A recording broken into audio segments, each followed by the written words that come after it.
and welcome to another Annatar Lord of Gifts review video. And today I'll be reviewing my Sauron cosplay. You might have seen it in the background of the Superman video, and now they've swapped spots for this video, but I'm really happy with this Sauron cosplay and I can't wait to show it to all of you guys. One of the things I know about Sauron cosplays and suits is there's not many of them in the world at all. Like if you look up other YouTube videos or internet searches, it doesn't seem like many people have made Sauron cosplays. Obviously the Lord of the Rings movies were early 2000s and cosplays come a long way since then, but along with that, this is not just your traditional Sauron suit. This is from specifically the Shadow of War, Shadow of Mordor game, so it's a different take on Sauron's armor, but similar in principle and style. I decided to go with this suit for two reasons.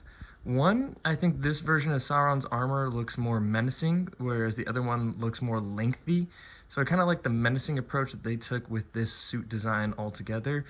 But two, it was the only Sauron armor that I could find a complete file set for. So I've never found a complete file set for the classic early 2000s Sauron armor. So if somebody does find that, please let me know. I would love to build the classic armor as well, but I'm very happy with this cosplay armor. And actually, I think the original files were made to make a Sauron action figure, and then I just blew up the scale to make it into a cosplay, and then tweaked it a little bit to make it work. But this is the overall suit.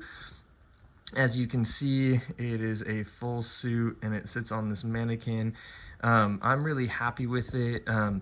Funnily enough, even though this suit has the second most pieces, second to my Iron Man suit only, it's actually one of the ones that I'm very mobile in, because I specifically only picked parts of armor that would be easy to move in, so I have very good range of movement in this suit. There's pretty much nothing restricting movement, nothing you have to worry about. This suit, like most of my suits that have pieces on them, is entirely magnetically attached, so like if you go in, you will find no straps anywhere on this suit. It is all entirely magnetic. So yeah, it is pretty easy to put on and take off and move in, which I am really happy with. It's not a perfect suit, but I do enjoy it. And so I'm going to get into this review, and we'll probably start off with the helmet itself. So here we have Sauron's helmet. I'm really happy with how this helmet came out. It is super menacing looking, and especially with the black eyes underneath it, it just looks terrifying to behold, and the horns look really cool. I like how they did this kind of design with one spire in the center and the two on the sides, and then the mini ones off here. It is a very sharp looking thing, and the files for this are actually very detailed with these cutting edges and stuff like that. And one of the funny things is, and since these files were made for a much smaller scale, when I blew them up, they became very polygony, as you can see here, so they're not very smooth. And I do know how to smooth out the prints to make them less polygony like that, but I actually kind of liked it for the design of Sauron. I think it fits in the sense of being more like kind of sharp edges and stuff like that, as opposed to round and sleek. So I think it came out really nice.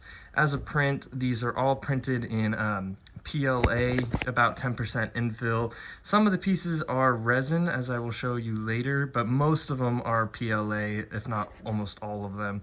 But this helmet is a PLA on the CR10 printer, and I split it. You can kind of see there's a seam line right around here, so I kind of cut it there, flipped this the other way around and printed it, and then printed this all as one piece. And if I can get above, that's kind of what the top looks like. It has that like domey look to it. But yeah, so that's what the helmet looks like. And what I did to get this kind of gunmetal look to it is I spray painted, obviously after sanding and priming and all that stuff, spray painted it a nice glossy black. And then I took ground up graphite, so kind of like what the stuff you find in pencils, and I just smoothed it on here with my hand, and it gives this nice kind of dark metallic look to it with a nice shine. So it actually worked really well, and I'm really happy with it. The print itself is a little fragile just because it's very thin at parts, so like this piece is a little fragile, it's broken off a few times, I've had to fix it. But overall, I think the helmet is really, really cool. But with that, I'll go to some of the body armor. So here I wanted to kind of show off the shoulder plates. I think the shoulder plates are really cool. They have these spikes, and what's really fun, I don't know if you guys noticed it in the little minute beginning intro part of this video where I showed myself in the cosplay, but when you actually move, these plates are obviously disconnected from each other, so they can kind of collapse on each other and extend off of each other. So it's a really cool way to do a pauldron. It's actually very mobile, and these are all different prints, and they're all magnetically attached. So when they sit on the mannequin, because the mannequin's not a perfect replica of my body, they are a little out of order. So like you can see, this one kind of just like seems to like jut out on the top. When I wear the suit, it doesn't work that way, but obviously when it sits on the mannequin's not a perfect representation of myself, and so this is kind of how they look. But I do love the way they can collapse into each other and extend away from each other, and it's perfectly menacing with all those little spikes and jut outs. And the way I attached them is, if you can see in here, there's that little green dot.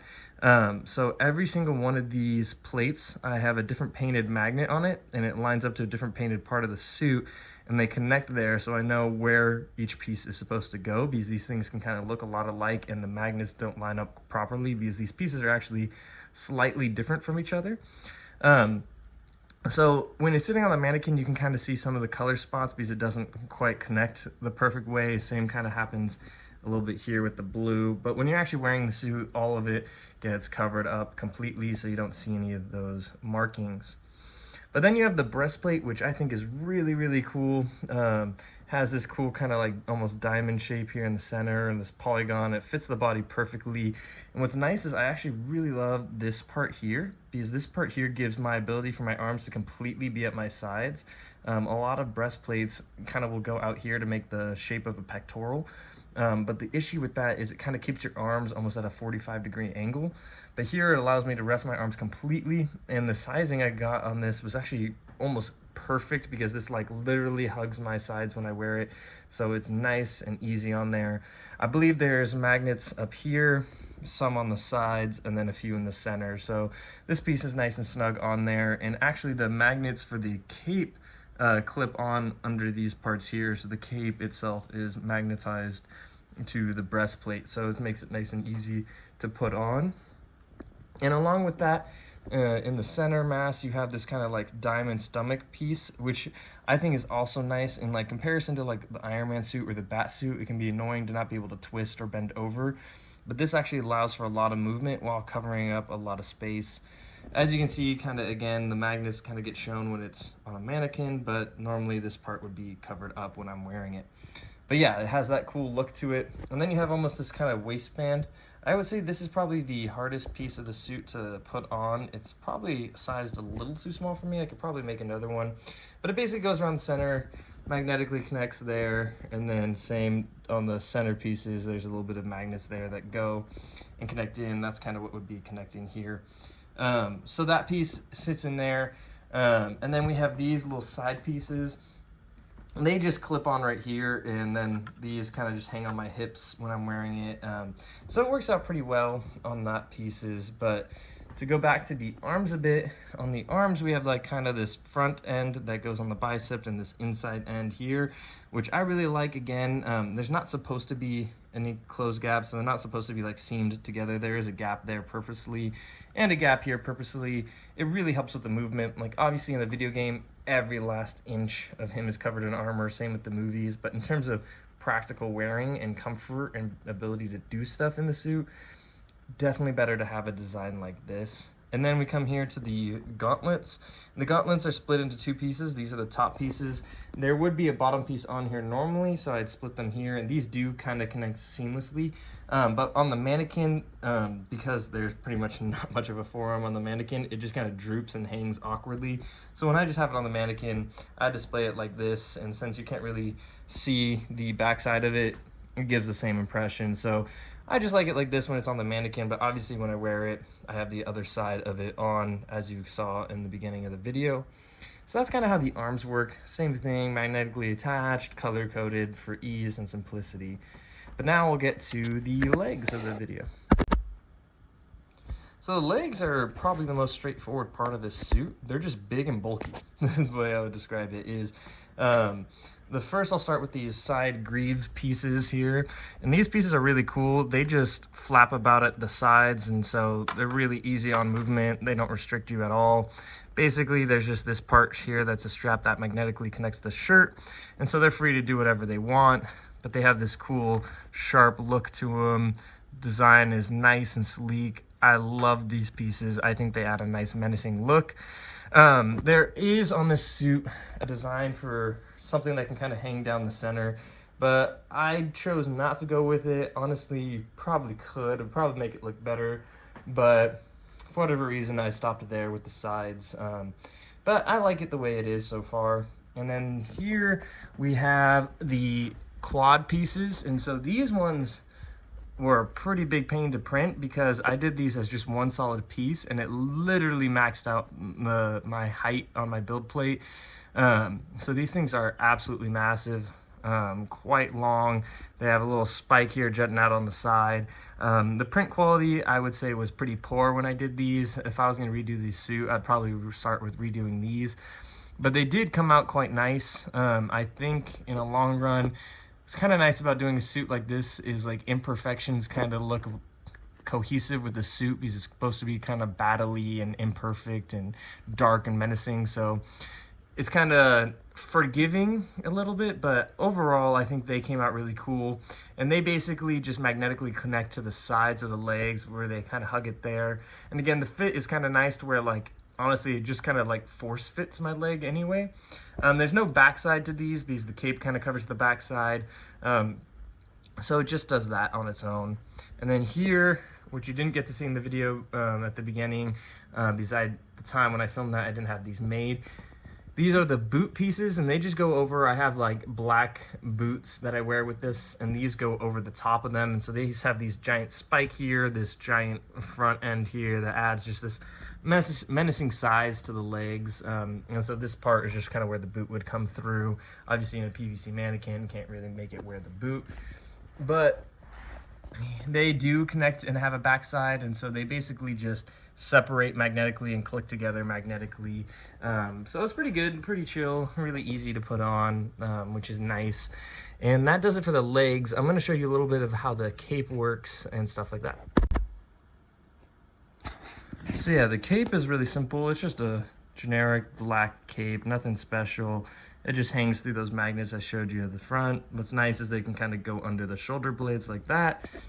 Goes all the way to the bottom. One of the things I thought about doing was like cutting up the bottom and like muddying it.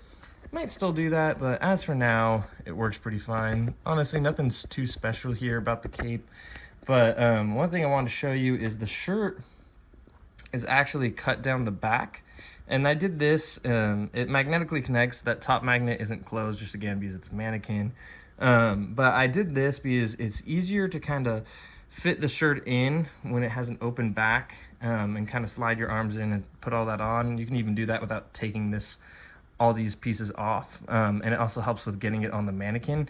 So I liked that as an approach because almost all of my cosplays have a zipper in the back, and so this one was just going to be a t-shirt that you pull over your head, which made it more difficult for the mannequin and for putting on. So I was like, I'll just cut the back and magnetically connect it, and even if the back has some gaps, it's covered up by the cape. So I think that was really a good decision on my part, and I have not regretted it. And then this is just kind of what the back of the helmet looks like. Has this cool design to it. Funnily enough, this is not a seam line at all down here. This is just how sharp it is on that angle.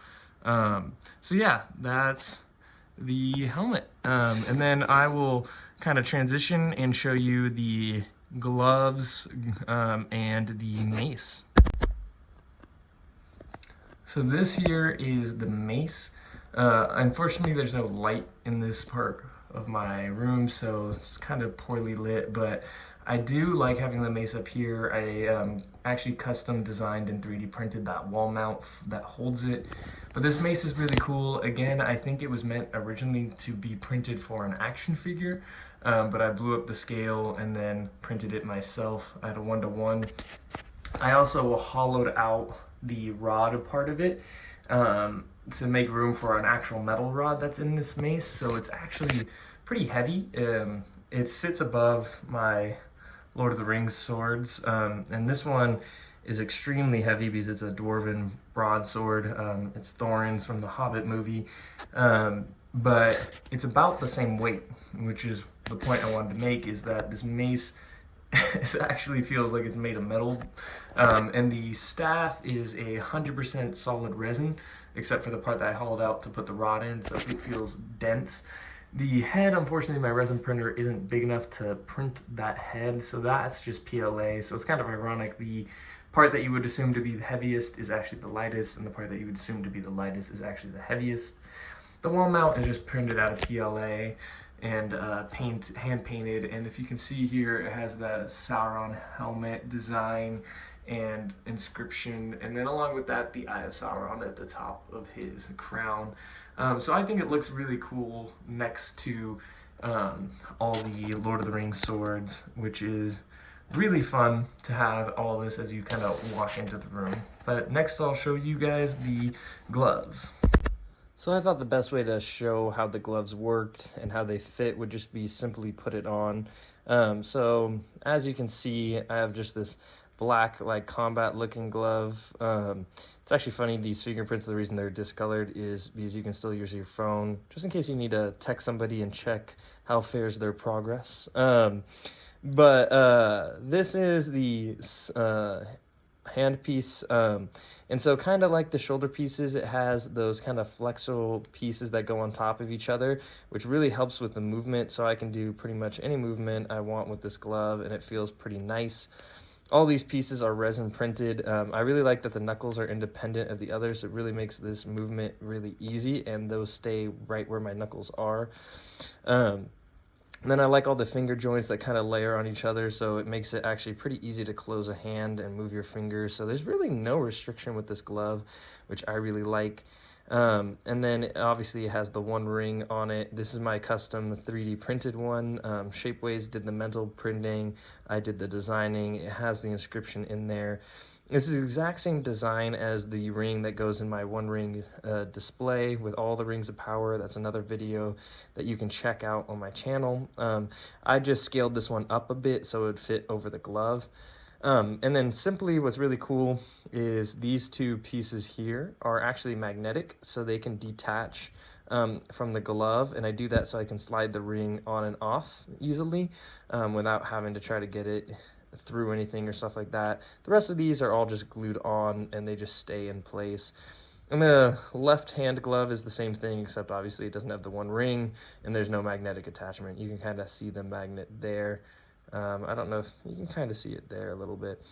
But the rest of them are just attached. And so this glove is actually pretty comfortable, easy to wear, easy to get on and off. So yeah, it works pretty well, and I would say it looks pretty cool with the rest of the suit. And so I'm really happy with how this suit came out. What do you guys think? Do you think I could do better? Do you think there's something you would change or add on? And what kind of suits would you want to see next? Obviously, I got that Batman suit hanging out there that I got to review, but I think this one came out good. I hope you guys like it. Please like and subscribe. And then along with that, if I can, I will try to find the files again for this suit and link them. I'm not sure if I'll be able to find it, but if I can, I definitely will. But with that, I hope you guys have a great day.